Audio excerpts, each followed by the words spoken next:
TWR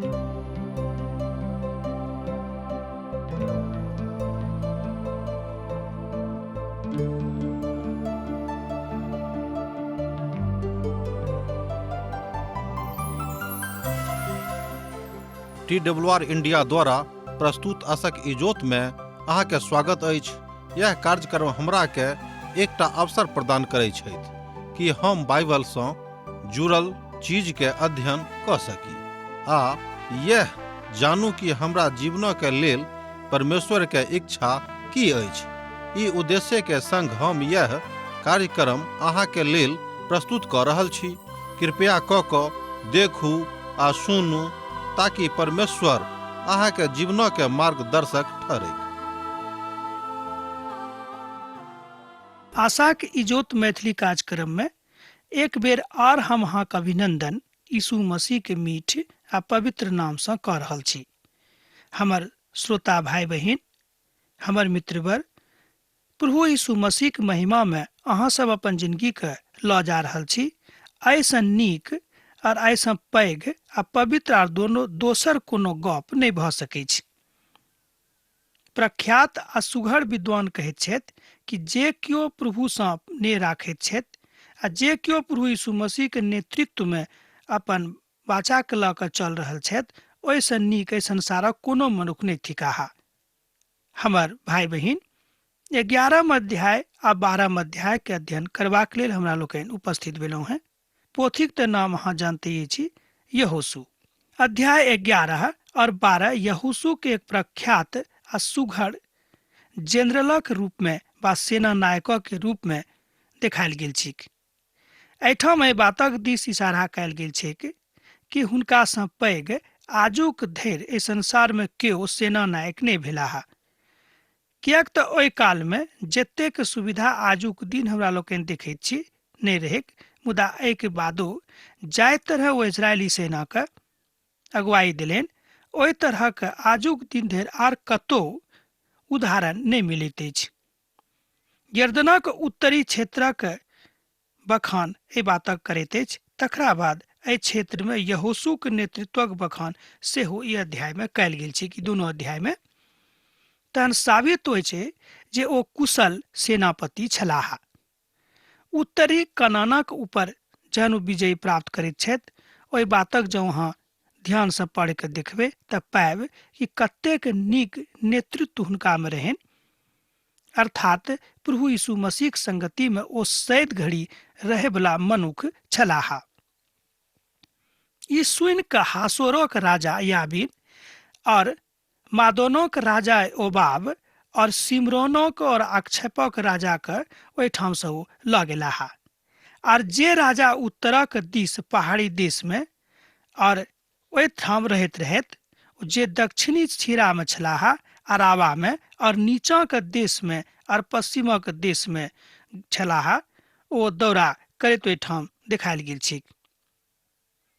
एहिठाम हमरा लोकनि देखैत छी कि यहोशू के दौरा जे समस्त कारणे परमेश्वरक विजय उल्लासक दिस ल गेना रहे, ओहि बातक लेल ओ कृत संकल्प छथि आ अपन लोक के आगां बढ़ा रहल छथि।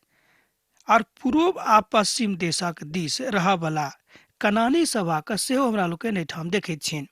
और एमोरियो के, हित्तियों के आ परिजियों के और पहाड़ी यबूसियों के और मिस्पा देश में हेमरोन पहाड़क नीचा रह वाला हिब्बियों के और हकार दिलेन।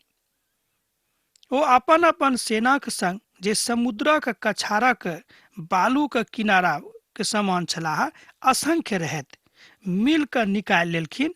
हुनका संगे बहुत घोड़ा और रथ रहन। एहिठाम बतायल गेल छै कि एक महान सेना, असंख्य सेना ओहिठाम रहे जकर गिनती करनाइ बड़ मुश्किल रहे। केओ ओहि संख्या के गिन नहीं सकैत रहत। तहन ई सब राजा सम्मति क के जौर भेलाह और इसराइली सँ लड़बाक हेतु मोन बनौलथि, बा एना कहियो कि मेरोमो नामक दिस जे पोखरी जकां रहे ओतऽ बढ़लैक आ ओ सब एके संगे छावनी सेहो देने छलाह। एहिठाम हमरा लोकनि देखैत छी कि जतेक यहोशू के विरोधी राजा सब छलाह, पहाड़ी के ऊपर का देश में रह वाला ओ सब केओ एक ठाम जोर भ क यहोशू के विरोध में लड़ाई करबाक लेल इच्छा बनौलखिन। तहन प्रभु के अगुवाई में यहोशू छलाह। तहन प्रभु हुनक अगुवाई करैत छथिन। एहि बातक आगूक पद में बतायल गेल छै। तहन प्रभु यहोशू से कहलनि, हुनका से नहीं डेराउ। एहि बातक कनिक ध्यान दियौ। तहन प्रभु यहोशू से कहलनि, हुनका से नहीं डेराउ, किएक त काल्हि एहि काल में हम ओहि सभक इसराइली के बस में करऽ के मरवा देबनि। तहन अहाँ ओकरा सभक घोड़ा के सूम आ नसा के कटवायब और हुनका सभक रथक भस्म कऽ देबनि। यहोशू समस्त योद्धा के संगे मेरोम नामक तालाबक लग अचानक पहुँच के हुनका सभक ऊपर टूटि पड़लाह। एहि बातक अहाँ 1 पद से लऽ कऽ 7 पद में देख सकैत छी जे एहिठाम परमेश्वर हुनका बतौने छथिन। हमर भाई बहिन, यहोशूक जँ अहाँ जिंदगी के एहिठाम खूब नजदीकी से देखबै तऽ अहाँ देख सकैत छी कि महान सेना नायक, महान सेनापति के रूप में उपस्थित होइत छथि। हुनका जिंदगी में सेना नायकक जे मुख्य भूमिका छनि ओ खूब नीक से निभा रहल छथि। मूसा के काल में सेहो ई काज ओ कयने रहथि, जकरा विषय में हमरा लोकनि व्यवस्था विवरणक पोथी में देखलहुँ हैं आ विशेष रूपे निर्गमनक पोथी में एहि बातक विषय में बतायल गेल छै। एहिठाम हमरा सब यहोशू के युद्ध नीति और यहोशू के कुशल संरक्षणक देख रहल छी जे हुनक नेतृत्व कतेक कारगर आ कतेक प्रभावी रहनि। ओहि देशक समस्त राजा जोर कऽ कऽ अपन कथा के बड़ स्पष्ट रीति से अपन कुशल नेतृत्व के ओ बता रहल छथिन। यहोशू के मनसा रहनि जे परमेश्वरक लोकक के हार नहीं हुएक, किएक तऽ जँ परमेश्वरक लोकक हार भऽ जेतैक तऽ परमेश्वर के हसाई होइतैक। हमर भाई बहिन, एहि तरहक मनसा जँ अहूँ राखैत छी तऽ ई बात अहूँ के देश में भऽ सकै छै। अहूँ अपन समाजक लेल ई काज खूब नीक सँ कऽ सकलहुँ हैं। यहोशू के मनसा रहनि जे ओहि देशक समस्त प्रांतक 2 भाग में विभाजित कऽ दियैक। एहि योजनाक संगे ओ काज करैत छलाह। तहन अहाँ अपन बातक एहि तरह प्रभु में बाजि सकैत छी। हमर भाई बहिन, हुनका मध्य में परमेश्वर फूट आनि कऽ हुनका सभक एक दोसर गोटे से अलग कऽ देलनि, अर्थात उत्तरी दिशा के समस्त राजा एके संगे भऽ गेलाह।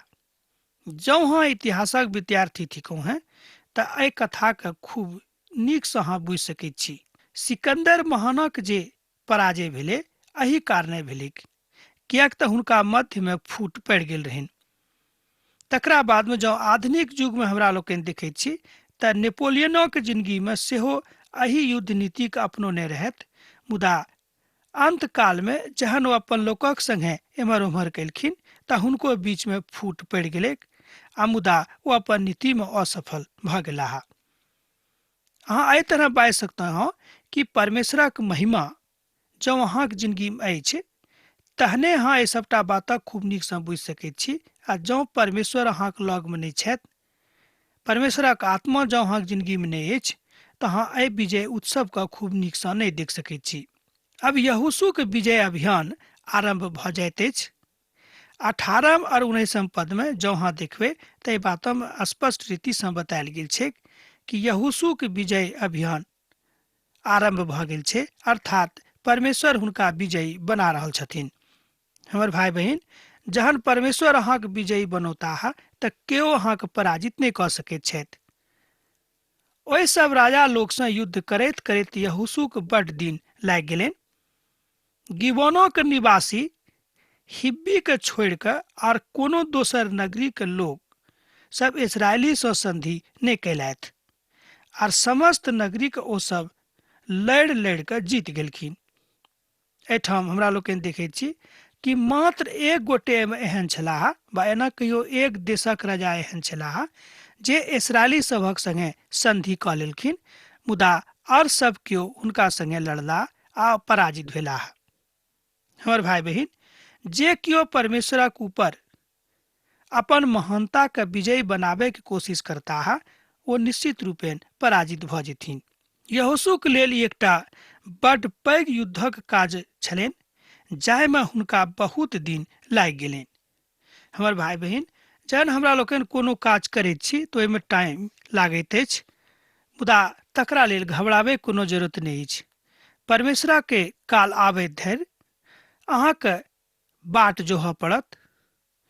अहाँके देखऽ पड़त कि परमेश्वरक दिन कहिया अहाँके जिंदगी में आबि रहल अछि। अब आगू के 12 अध्याय में राजा सभक नाम देवल गेल अछि, तकरा अहाँ पढ़ि कऽ स्वयं देख सकैत छी। ओहि सबटा राजा के नाम ओहिठाम देवल गेल अछि जे सबटा राजा इजरायली के जितबा के कोशिश में छलाह, मुदा ओ सब पराजित भऽ गेलाह। एहिठाम विजय प्राप्त करला के बाद यहोशू अपन प्रभुक संगे आगाँ बढ़ैत छथि। एहिठाम एकटा बात हमरा लोकनि बड़ नीक देखैत छी कि यहोशूक मन में अपन प्रभु के प्रति, अपन उद्धारकर्ता के प्रति कहियो एम्हर उम्हर नहि होइत छनि। अर्थात हुनका जिंदगी में जतेक बातक प्रेम रहनि, अर्थात प्रभु के लेल जतेक प्रेम रहनि, ओ सबटा हुनका जिंदगी में कारगर रूपे फलीभूत भऽ रहल अछि। आ ओ विजयी भऽ कऽ आ विजयी उत्सव में भाग लऽ रहल छथि, किएक तऽ प्रभु हुनका संगे रहनि।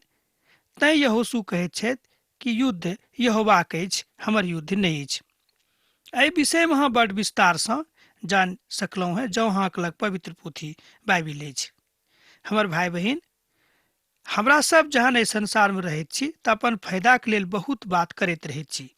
इहो अहाँक लेल एकटा बड़ पैघ फायदाक बात अछि कि जँ अहाँ परमेश्वर सँ नेह बना रहल छी तऽ अहाँके खूब शांति भेटत, जे शांति मनुष्य जाति कहियो अहाँके कोनो तरह नहि दऽ सकैत छथि। किएक तऽ एहि तरहक शांति कोनो जोगाड़ हुनका लग नहि छनि। नहि सँ नहि अहाँ कतौ शांति में नहि पायल जायब। हुनका लग 2टा पोथी छनि। ओ पोथीक काज थिक अहाँके बर्बाद करनाइ, अर्थात लोक सब एहन एहन मंत्रणा पोथी अहाँके लग आनि कऽ दऽ देत कि अहाँके मन एम्हर उम्हर कऽ देत। तहन जँ अहाँके लग मेमनाक पोथी अछि, अर्थात जाहि पोथी में प्रभु यीशु मसीह के विषय में वर्णन कयल गेल छै, अर्थात पवित्र पोथी बाइबिल जँ अहाँके लग अछि, जे जिंदगी के पोथी सेहो कहाबैत अछि, ओहि पोथी में अहाँ जिंदगी पाबि सकलहुँ हैं, मुदा काजक विषय में अहाँ सेहो सोचि सकैत छी। एहिठाम काजक तात्पर्य हमर अछि कि परमेश्वर अहाँक संगे छथि आ प्रभुक महिमा सेहो अहाँके सन्मुख में अछि। दोसर पोथी अछि जीवनक पोथी। ओहि पोथी में अहाँक नाम अछि कि नहि, तकरा लेल अहाँ विशेष रूपे चिंता करू। एहि संसारक पोथी में तऽ अहाँके नाम लिखायल गेल अछि, किएक तऽ अहाँके जन्म भऽ गेल अछि। हमर भाई बहिन, मुदा जिंदगीक पोथी में अहाँके नाम लिखल गेल अछि कि नहि, तकरा लेल विशेष रूपे अहाँ चिंतनशील रहू। ई बात यहोशू अपन पोथीक माध्यम सँ अभिव्यक्त करैत छथि। विशेष रूपे एहि अध्याय में एहि बातक हमरा लोकनि देखैत छी कि यहोशू बड़ चिंतित छथि कि जे काज हम कऽ रहल छी, हमर काज सँ बा हमर काजक के पराकाष्ठा सँ हमर प्रभु, हमर उद्धारकर्ता प्रसन्न छथि कि नहि। हमर भाई बहिन, ई बात आजुक दिन अहूँके करबाक अछि कि प्रभु अहाँ सँ प्रसन्न छथि कि नहि। विश्वासक जिंदगी में अहाँ कतेक आगाँ बढ़लहुँ हैं? विश्वासक जिंदगी में अहाँ अखन कतऽ छी? अर्थात विश्वासक जिंदगी में अहाँक मनोवृत्ति कतऽ अछि, ओहि सबटा बातक अहाँके देखबाक अछि। यहोशू अपन पोथी में अर्थात ओ खोजैत छथि कि हमर नाम जिंदगी के पोथी में लिखायल गेल अछि कि नहि। प्रभु यीशु मसीह में अहाँके लेल अनंत जीवन अछि, जाहि बातक हम बेर बेर बाजैत रहैत छी। प्रभु यीशु मसीह में अहाँके लेल महान शांति अछि, यहू बातक विषय में हम अहाँके लग बेर बेर बाजि रहल छी। मुदा अहाँ बाजि सकलहुँ हैं कि मनुष्य जाति के सबसँ बेसी यही बातक आवश्यकता अछि कि अहाँक मन परमेश्वरक शांति में रहैत अछि कि नहि। एहि संसार में रहैत काल में तरह तरह के चिंता, दुख आ विषाद अहाँक जिंदगी में आयत, मुदा ओहि दुख में अहाँ आनंदित छी कि नहि? ओहि दुख में प्रभुक संगे अहाँ छी कि नहि? मुदा ओहि दुखक काल में अहाँ परमेश्वरक अनुभूति कैलहुँ हँ कि नहि? ई सबटा बात अहाँक बुझबाक अछि। डॉक्टर मैगी अपन विचार व्यक्त करैत एहिठाम कहैत छथि कि जेना यहोशू अपन जिंदगीक लेल आशावान छलाह, डेराइत नहि रहथि, किएक तऽ प्रभु हमरा संगे छथि। यहोशू बेर बेर एहि बातक कहैत छथिन। यहोशू आगू कहैत छथिन अपन पोथीक माध्यमसँ कि जाय जाय भूमि पर अहाँके पाँव पड़त, ओहि सबटाक हम अहाँके नामसँ कह देब। हमर भाई बहिन, एहि तरहक शांति, एहि तरहक आराम अहाँक जिंदगीमे अछि कि नहि? एहि तरहक अभिव्यक्ति अहाँक अछि कि नहि? तकरा ऊपर अहाँ ध्यान दियौ। समस्त बातक कारणे अहाँ बुझि सकैत छी कि प्रभुक लेल जँ अहाँक अभिव्यक्ति खूब नीकसँ निकलैत अछि तऽ प्रभु अहाँक सहायक छथि, एहिमे संदेह नहि थिक। परमेश्वरक महिमामे अहाँ एहि पोथीक अध्ययन अखन कऽ रहल छी। अर्थात डॉक्टर मैगी एहिठाम कहैत छथिन कि जे केओ यहोशूक पोथीक एहि विचारसँ पढ़ैत छथि कि हमरा लोकनि कोना कऽ छोड़ाबै वलाक संगे अपन दोस्ती बढ़ा सकैत छी, तऽ हुनका बड्ड फायदा भऽ जेतनि। किएक कि पोथी ओहि बातक फायदा करऽ वाला पोथी अछि। किएक कि मेमनाक पोथी सेहो अहाँ बाजि सकैत छी, जकरा विषयमे ओ स्वयं कहैत छथि कि युद्ध हमर नहि अछि, मुदा युद्ध यहोवाक अछि। आजुक एहि अध्यायमे हमरा लोकनि देखैत छी कि यहोशूक एकटा महान सेना नायकक के रूपमे पिता परमेश्वर एहिठाम राखैत छथि। यहोशू अपन सबटा युद्ध कलामे निपुण छथि, आ एतबे नहि, ओ अपन सेनाके बहुत नीक ढंगसँ निपुणताके साथ अगुवाई दऽ रहल छथिन।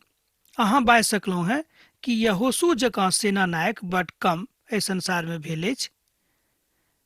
एहिठाम डॉक्टर मैगी एहि विषयमे अपन विचार व्यक्त करैत कहैत छथिन कि जे केओ एहि बातसँ अनभिज्ञ छथि कि यहोशू एक महान सेना नायक छलाह, तहन हम ई कहब कि अहाँ कोनो सेना नायकक विषयमे आजुक दिन धरि नहि अध्ययन केलहुँ हैं। विशेष रूपमे पवित्र पोथी बाइबिलमे यहोशूक एक महान सेना नायकक रूपमे देखायल गेल छैक।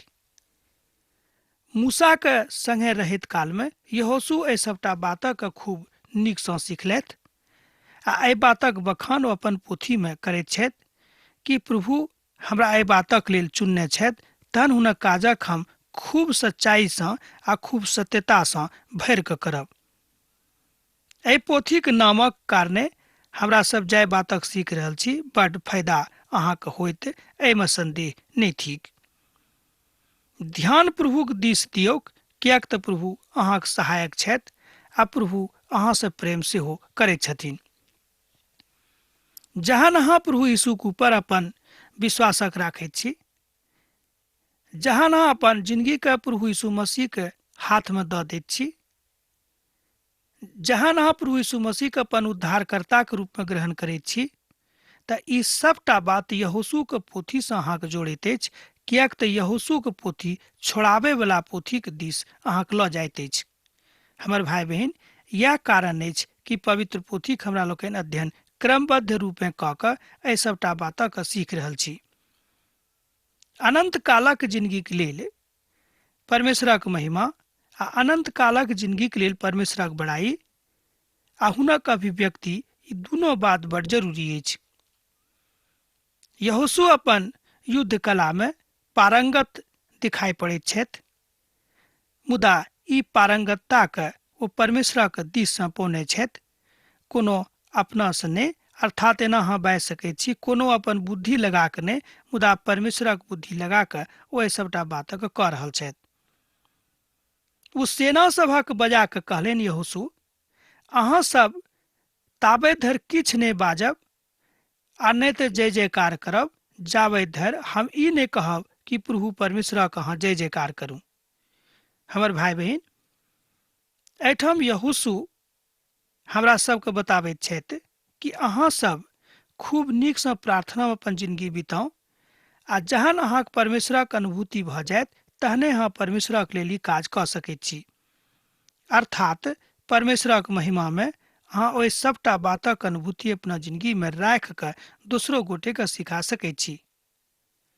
तथ्य थिक कि यहोशूक संगे परमेश्वर छथि, अब्बा सत्य कथा इहो थिक कि प्रभु अहाँक संगे छथि, मुदा अहाँ प्रभुक संगे छी कि नहि, ई बात अहाँक ऊपर अछि।